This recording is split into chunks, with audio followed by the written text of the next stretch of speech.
बिस्मिल्लाहिर्रहमानिर्रहीम। मोहतरम जनाब डॉक्टर मंसूर साई साहब, जनाब डॉक्टर ताहिर अवान साहब, जनाब मखदूम साहब और मेरे साथी अफसरान फौजी फर्टाइज़र कंपनी, अफसरान महकमा ज़राअत सिंजेंटा कंपनी और मेरे सबसे मोहतरम काश्तकार भाइयों, अस्सलाम वालेकुम।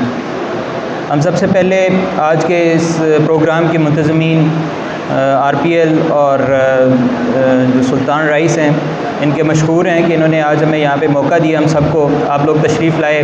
हम भी अपनी लाहौर से और शेखपुरा से हमारी टीम्स यहाँ पर तशरीफ़ लाए हैं। जैसा कि साथियों ने कहा कि बुनियादी मकसद हमारा यही है कि जो चावल की हमारी काश्त चल रही है उसके हवाले से जो कुछ ज़रूरी चीज़ें हैं उनके ऊपर हम बात करें और हम इस अपनी काश्त को बेहतर कर सकें।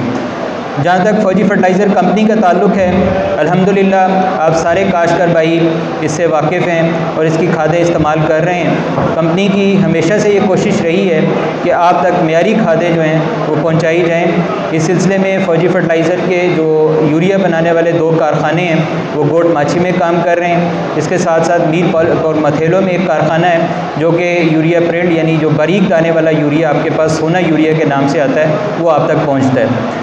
इसके अलावा एक मोटे दाने वाला सोना यूरिया जिसको हम ग्रैनुलर यूरिया कहते हैं, ये हमारा पोर्ट कासिम कराची के मकाम पे बनता है और ये भी आप काश्तकारों तक पहुंचाया जाता है। मुल्क में वाहिद DAP का कारखाना जो कि सोना DAP के नाम से है आप तक खाद पहुंचती है, ये भी पोर्ट कासिम कराची के मकाम पे काम कर रहा है, क्योंकि हमारे मुल्क में फास्फोरस बनाने वाली जो रॉ मटेरियल है वो मौजूद नहीं है।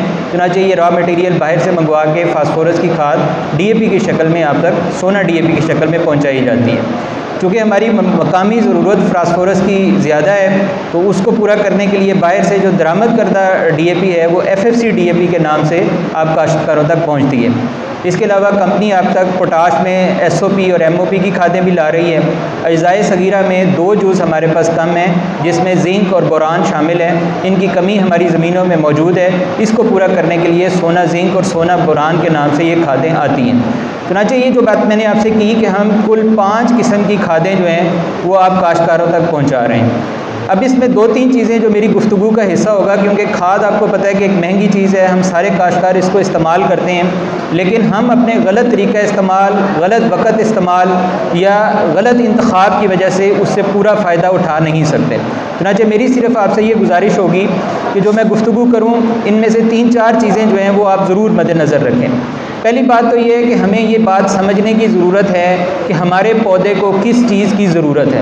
इस वक्त मैं अगर हाल में से भी काश्तकारों से सवाल करूं तो हमारे बहुत सारे बेशतर काश्तकार ऐसे होंगे कि जो ये समझते हैं कि मैंने 4 बोरी, 5 बोरी, 6 बोरी खाद की इस्तेमाल कर ली है और मेरा काम मुकम्मल हो गया है। हालांकि अगर आप गौर करें तो बाज़ औक़ात हम ये कर रहे होते हैं कि एक ही किस्म की खाद को हम बार बार इस्तेमाल कर रहे होते हैं। मैं आपको मिसाल देता हूँ नाइट्रोजन की।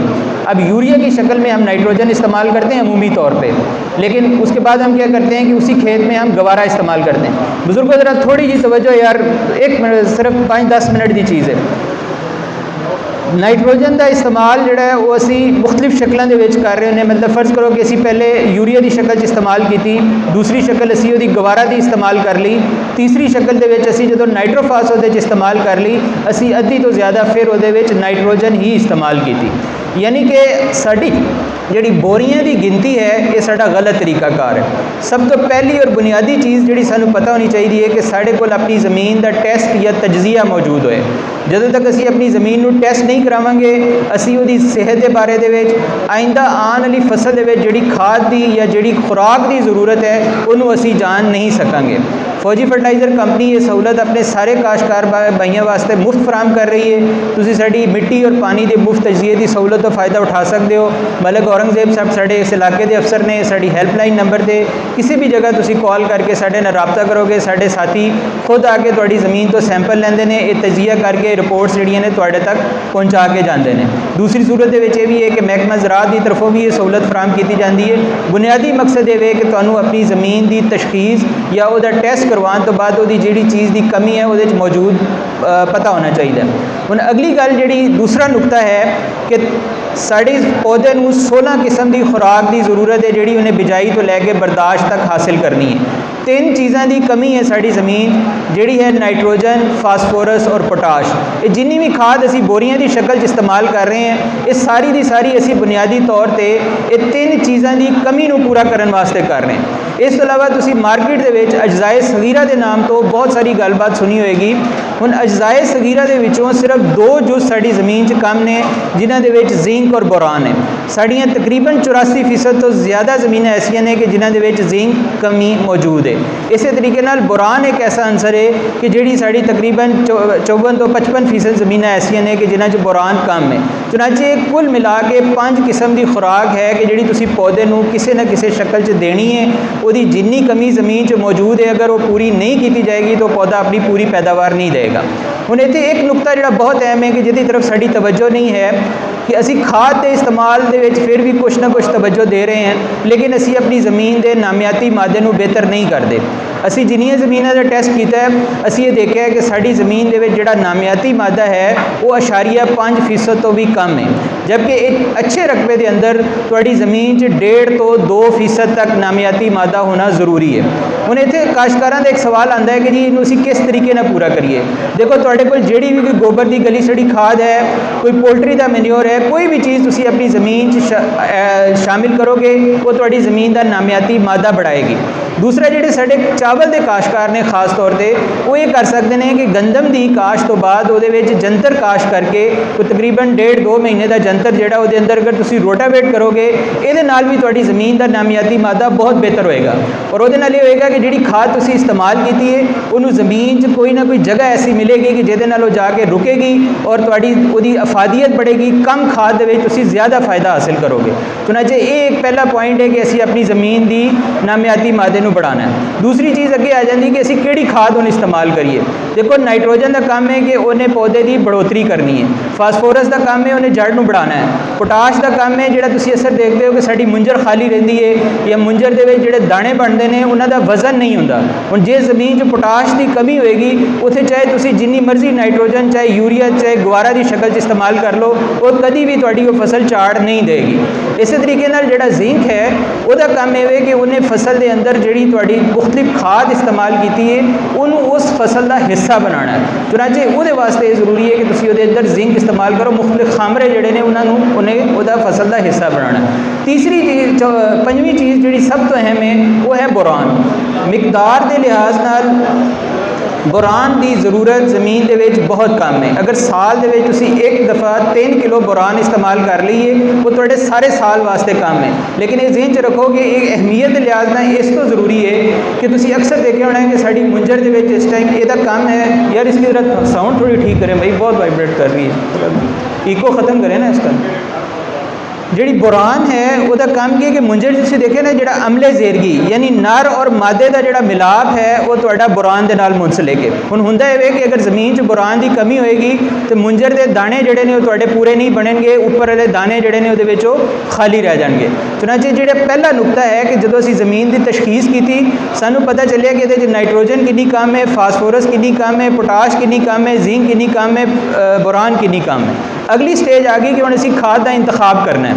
देखो कभी भी एक चीज़ को रिपीट करना साडा फ़ायदा नहीं हो सकता, असी खाद का मुतवाजन इस्तेमाल करना है। हुण इत्थे एक सवाल ये भी उठता है कि जिस तरह असी सिफारिश करता मिकदार दसने हैं और खाद महंगी होने की वजह तो सारे काश्तकार वो पूरा नहीं उतर पाते। जिस तरह कि हुण मैं अगर तुहानूं चावल की मिसाल दें तो बासमती इकसाम के कम अज़ कम सानूं 1 तो 1.5 बोरी DAP की बिजाई की जरूरत है। इस तरीके नाल अद्धी तो 1 बोरी सानूं पोटाश SOP या MOP की शक्ल की ज़रूरत है। इस तरीके नाल सानूं तकरीबन 1 तो 1.5 बैग उहदे विच यूरिया खाद की जरूरत है और ये नाल असी 2 पैकेट जिहड़े जिंक ने और 1 पैकेट बोरान का। हुण ये सारी की सारी खाद साड़ी सिफारिश करदा खाद है एक बासमती किस्म नूं काश करन लई। लेकिन अगर तुसी किसी वजह तो बजट की वजह तो सारी खाद इस्तेमाल नहीं कर रहे तो फिर तुसी सब तो पहला काम ये करो कि अपनी खाद वास्ते ਜਿਹੜੇ पैसे तुसी मुख्तस किए ने, फर्ज करो कि तुसी समझते हो कि मैं 25,000 30,000 की खाद इस्तेमाल करनी है, उन्होंने इन्होंने सारे दे विच तकसीम करो, बजाय ये कि तुसी सिर्फ यूरिया बार बार इस्तेमाल कर दो या वो गवारा इस्तेमाल कर दो जोड़ा कि सिर्फ तुहानू नाइट्रोजन दे रहा है और वो ये नुकसान होएगा कि तुहाडी फसल नू बाकी चीज़ां जिहड़ियां पूरी मिकदार दे विच नहीं मिलणगियां। चुनाचे पहली चीज़ ये वे कि मतवाजन इस्तेमाल करिए, जिहड़ी चीज़ की जिन्नी कमी है, जिहड़े 5 अनासर दसे ने इन्हों मद्देनज़र रखते इस्तेमाल करिए। दूसरी चीज़ वो करिए कि अगर असी पूरा इस्तेमाल नहीं कर पाते तो हर चीज़ का एक तवाजन रखिए। मैं तुहानू दसां कि साडे मुल्क दे विच पिछले सालों तक जिहड़ी एक तनासब सी कि असी अगर एक हिस्सा फास्फोरस का इस्तेमाल करते सी तो तकरीबन 3 तो 3.5 हिस्से नाइट्रोजन, यानी आम लफ्ज़ां च मैं कहां कि अगर जिथे एक हिस्सा DAP इस्तेमाल हुंदा सी उत्थे 3 तो 3.5 हिस्से यूरिया इस्तेमाल हुंदा सी। हुण साडी सूरत हाल ये बन गई है कि असी जिथे एक हिस्सा DAP अगर इस्तेमाल करिए उहदे तनासब दे नाल साडा यूरिया का इस्तेमाल तकरीबन 6 तो 6.5 हिस्से बन गया है। इन्ना ज़्यादा असी नाइट्रोजन का इस्तेमाल बढ़ा दिता है। चुनाचे इस चीज़ को असी कंट्रोल करना है और बाकी जिहड़ियां चीज़ां ने उन्हां दी तरफ असी तवज्जो देनी। तीसरी चीज़ जिहड़ी बड़ी अहम है वो तरीका इस्तेमाल है। हमेशा याद रखो कि जिहड़ी तुहाडी DAP की खाद है या फास्फोरस की खाद है उन्होंने तुसी थल्ले इस्तेमाल करना है। आम तौर पर असी इनू उपर इस्तेमाल करने हैं या लाभ की मुंतकली तो बाद ये छट्टा किया जाता है। हमेशा चूँकि फास्फोरस का दाना अपनी जमीन के जिस तुम सुटना है वो 1.5 तो 2 ही तो ज़्यादा हरकत नहीं करता। चुनाचे जी तुसी फास्फोरस यानी कि DAP इस्तेमाल करनी है, पोटाश इस्तेमाल करनी है और वो जी बोरान इस्तेमाल करनी है, लाभ नू लगान तो पहले तुसी जो कद्दू कर रहे हो आखिरी जो सी सुहागा करना है उस तो पहले इस खाद में जमीन के मिक्स कर दो, उस तो बाद तुसी उहदे विच अपनी लाभ जी मुंतकिल कर दो। उस तो बाद तुहाडा दूसरा हिस्सा आएगा नाइट्रोजन का यानी यूरिया का इस्तेमाल और जिंक का इस्तेमाल। जी जिंक है वो लाभ की मुंतकली तो तकरीबन तुसी 2 हफ्ते के बाद तकरीबन 12 तो 15 दिन के अंदर अंदर इस्तेमाल करनी और कोशिश करो कि जी भी यूरिया तुसी फसल के कद काट के हिसाब नाल इस्तेमाल कर रहे हो उन्होंने तकरीबन तुसी 20 अगस्त 15 तो 20 अगस्त तक उन्होंने खत्म कर दो ताकि तुहाडी फसल जी वो बर वक्त पकाई की तरफ जाए। ये एक चीज़ और जरूर जेहन च रखो कि जिंक सल्फेट हमेशा किसी भी अच्छी कंपनी का इस्तेमाल करो।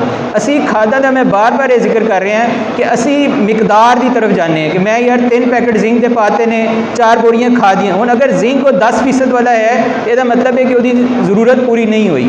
फौजी फर्टिलाइजर कंपनी भी सोना जिंक 27% वाला तुहानू पहुँचा रही है, वो तुसी 2 पैकेट वो इस्तेमाल करोगे। और हमेशा कोशिश करो कि कोई भी खाद जिहदे अंदर गज़ाई मिकदार ज़्यादा होएगी वो तुहाडा ज़्यादा देर तक ज़्यादा तुहानू एफिशिएंट और कम पैसों के ज़्यादा खाद मिल रही होएगी। आखिरी जी चीज़ वो है कि जो मैं पॉइंट तुहानू जिक्र किया है कि हमेशा जिस टाइम किसी खाद की बोरी के अंदर खुराक की मिकदार नू तुसी देखना है, तुसी बोरी के वजन की तरफ मत जाओ कि 50 किलो की है तो बोरी में इस्तेमाल कर दी है। वो अंदर जी मिकदार मौजूद है उन्होंने जरूर मद्देनज़र रखो। और एक चीज़ ये है कि यूरिया का जिस टाइम इस्तेमाल करो तो फसल तुहाडी जी वो पानी कढ़ लो, थोड़ा जो कीचड़ की हालत के होएगा वो तुहाडा टाइम जो वो तरीका इस्तेमाल जो जरूर ठीक होएगा। और आम फसलों के भी साडा जो सब तो बड़ा मसला है कि असी यूरिया खाद जी इस्तेमाल कर रहे हैं वो साड़ी चूँकि फिजा के उड़ के ज़ाया होंदी है, खुश्क होंदी है। चूँकि चावल तो वैसे पानी होंदा है लेकिन अमूमी तौर पर अगर तुम देखो कि जो यूरिया असी वैसे धुप्पे छट्टा करने हैं या दिन के टाइम छट्टा करने और उन्होंने फौरन पानी नहीं लगाते वो तुहाडा गैस बन के ज़ाया हो जाता है। चुनाचे वो जरूर कोशिश करो कि जिस टाइम तुम यूरिया छट्टा करना है उन्होंने उस तो फौरन बाद जो पानी जरूर लगना चाहिए। 3 एहतियातां असी कि यूरिया खाद जी है या नाइट्रोजन की कोई भी खाद उन्होंने पानी जरूर लगना चाहिए। दूसरी चीज़ कि फास्फोरस यानी DAP की खाद कोई भी तुसी इस्तेमाल कर रहे हो उन्होंने तुसी ज़मीन के बिजाई के थल्ले इस्तेमाल करना है, चाहे वह गंदम है चाहे कोई भी फसल है तुहाडी। और तीसरी चीज़ ये है कि पोटाश का इस्तेमाल और अजजाए सगीरा जिंक और बोरान का इस्तेमाल ये इंतहाई ज़रूरी है। बजाय ये कि जिथे असी दूसरी खाद को बढ़ा रहे हैं इन्होंने असी मतवाजन करिए और हर खाद का जिन्ना जिन्ना हिस्सा है वो मुताबिक वो इस्तेमाल करिए। ये चंद गुजारिशात सी। मेरा ख्याल है कि मजीद कोई सवालात प्रोग्राम के तहत होंगे तो मैं हाज़िर है इंशाअल्लाह उन्होंने ज़रूर जवाब देंगे जी। बहुत शुक्रिया, थैंक यू वेरी मच।